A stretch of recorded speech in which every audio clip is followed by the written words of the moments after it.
The Psalms are about kings and nations as much as they are about prayer and worship. That much is inescapable, especially because Psalm 2 is an introduction that sets up the book of Psalms as a drama between God's promised anointed king, his enemies, and those who find refuge in him. Psalm 20. To the choir master, a psalm of David. May the Lord answer you in the day of trouble. May the name of the God of Jacob protect you. May he send you help from the sanctuary and give you support from Zion. May he remember all your offerings and regard with favor your burnt sacrifices. Selah. May he grant you your heart's desire and fulfill all your plans. May we shout for joy over your salvation, and in the name of our God set up our banners. May the Lord fulfill all your petitions. Now I know that the Lord saves his anointed. He will answer him from his holy heaven with the saving might of his right hand. Some trust in chariots and some in horses, but we trust in the name of the Lord our God. They collapse and fall, but we rise and stand upright. O Lord, save the King. May he answer us when we call.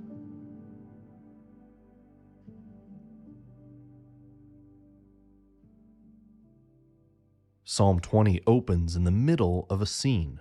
A king stands before his people, and the crowd is calling out blessings at their leader. May the Lord answer you in the day of trouble. May the name of the God of Jacob protect you. Evidently, the kingdom is under threat and preparing for battle because they use the military language of trouble, banners, and then later chariots and horses. Before the king departs for the conflict, the people send him off with a blessing.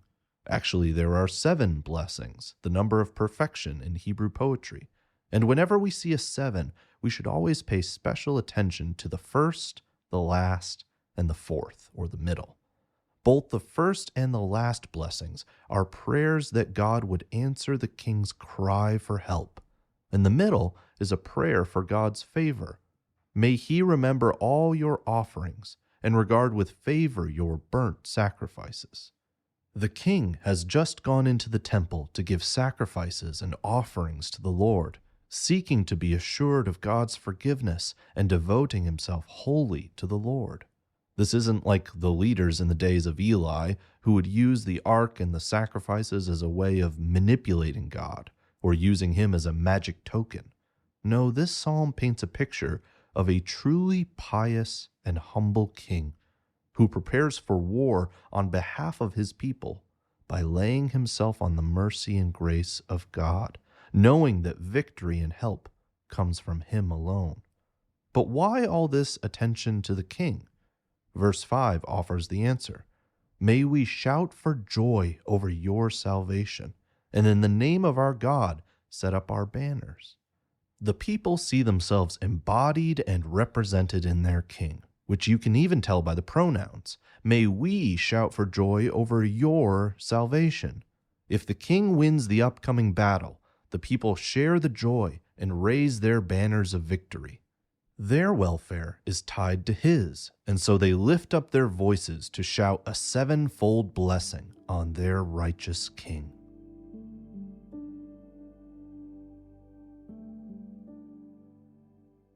The perspective shifts in verse 6 to a dialogue as we hear the king's response. Now I know that the Lord saves his anointed. He will answer him from his holy heaven with the saving might of his right hand.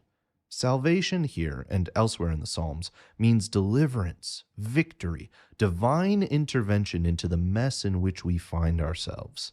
In ancient Israel, the king was anointed with oil to signify the special role that he would play in serving God's people. And in the context of the book of Psalms, it's an important key word. In Psalm 2, God's anointed son is allied with God against the nations that rage and rebel against him. And the psalm ends with a choice. Blessed are all who take refuge in him. Will you serve yourself, or will you serve the good king whom God has appointed? That idea gets developed here in Psalm 20 as the king himself says that he relies on the Lord to save him. He declares this powerful statement in verse 7. Some trust in chariots and some in horses, but we trust in the name of the Lord our God. They collapse and fall, but we rise and stand upright. The psalmist is intentionally evoking some famous battles from Israel's past. Chariots were used and problematic in the crossing of the Red Sea, and David uses the name of the Lord in his challenge to Goliath. Now, this verse isn't meant to imply that chariots and horses are useless, but rather that our foundation of trust must be in the Lord alone, not in our methods and strategies. There's an important law in Deuteronomy 17 that kings should not acquire many horses for military purposes, which might seem oddly specific. The rationale behind the law is that the human instinct is to trust in ourselves and our resources rather than rely on faith in what God can do. In fact, one of the warning signs that David's son Solomon and the kings after him were drifting away from God was the way that they expanded their military spending and amassed chariots and horses. So here, the godly anointed king affirms on the behalf of the people that they will place their trust in God's salvation alone. They are aligned with and committed to Him, and they are submitting themselves to His strong protection.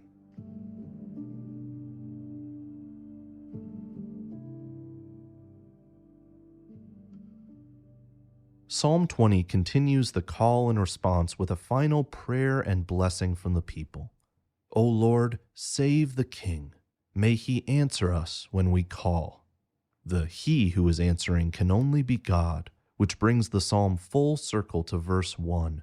May the Lord answer you in the day of trouble. In a brief and urgent tone, the people ask for God to do what only He can do. One scholar observes the, quote, tense awareness of life and death issues soon to be resolved, unquote. Like the king is marching with his army out of the city gates, will the people stay behind, trusting in God's answer to their prayers? Psalm 20 is a right before the battle song, but there are also strong connections to Psalm 18, which was a right after the battle song. They share a lot of vocabulary, some of which is obscured in the English translation. The help of Psalm 18 is related to the root of the word answer in Psalm 20. The distress of 18 connects to the trouble of 20. The name of God appears in both, and there's even more than that. Psalm 20 is also a companion to the next one, 21.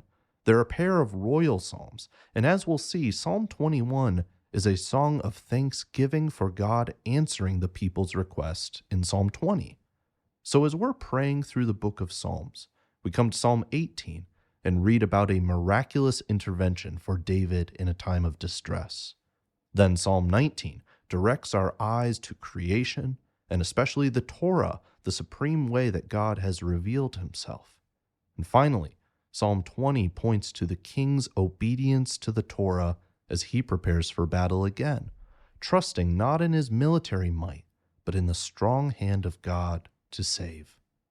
Psalm 21 will tell us the result of the battle, but for now, it's good to notice these subtle connections in the book of Psalms. We'll see it over and over again throughout the 150. What might look at first like a random assortment is in fact a carefully crafted collection of songs aimed at guiding our prayers to the God who is faithful and true.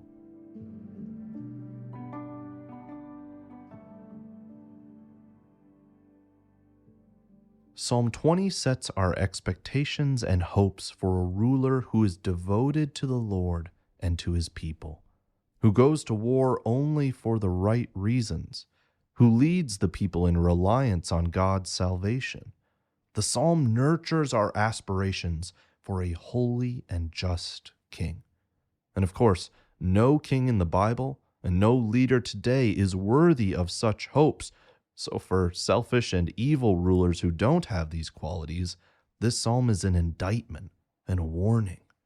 But in reality, these hopes are too big for any one person except Jesus, who came into this world announcing that the kingdom of God was at hand in him and his work. He claimed to be the Anointed One, the Messiah, the Christ, and he lived in perfect communion with his Father. All of his heart's desires came from the Father, and all of his plans were in alignment with the Father. Yet although he lived without sin, he was offered up as the final sacrifice for sinful human beings who shouted not blessings at him, but curses.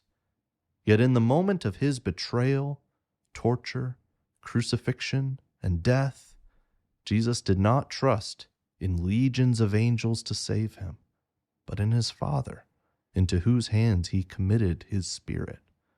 Jesus collapsed and fell. But 3 days later, he rose and stood upright in new life. The Father answered Jesus in the day of trouble and saved the King. He has defeated the enemies of sin, the devil, and death in order to offer eternal salvation to anyone who aligns with him, anyone who gathers under the banner of Jesus, Messiah. He won every battle, and by believing in him, our victory is assured because our King's victory is assured. So now, we don't claim for any national leader the role of our true King because we follow the risen Jesus who sits on the throne. There is no other king worthy of our praise, and there is no other king who can give us joy, protection, and salvation in his name.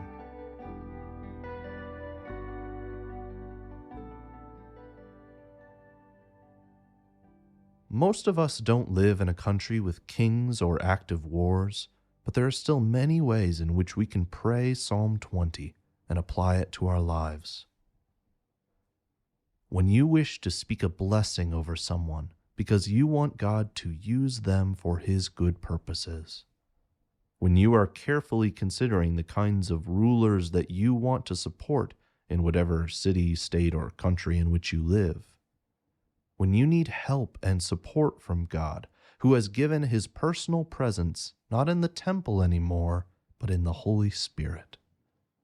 When your political leaders are not holy, and you long to serve a better king, the King of Kings.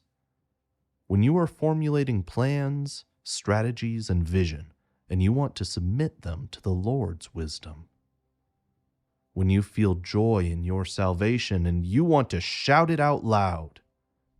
When you see a national flag or banner and you remind yourself that you are a citizen of God's kingdom before anything else.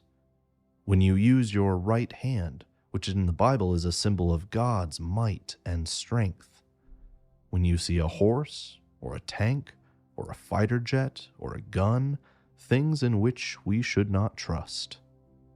When you fall down or when you stand upright. When you call out to God and ask for him to answer you and listen to your prayers. When you want to align yourself with God and let his will be done in your life. When you feel attacked by enemies that are too great for you and you need protection. When you are placing your trust in lesser things and want to reorient your heart toward confidence in God and God alone. Psalm 20, to the choir master, a psalm of David. May the Lord answer you in the day of trouble. May the name of the God of Jacob protect you. May he send you help from the sanctuary and give you support from Zion. May he remember all your offerings and regard with favor your burnt sacrifices. Selah. May he grant you your heart's desire and fulfill all your plans. May we shout for joy over your salvation, and in the name of our God set up our banners. May the Lord fulfill all your petitions. Now I know that the Lord saves his anointed. He will answer him from his holy heaven with the saving might of his right hand.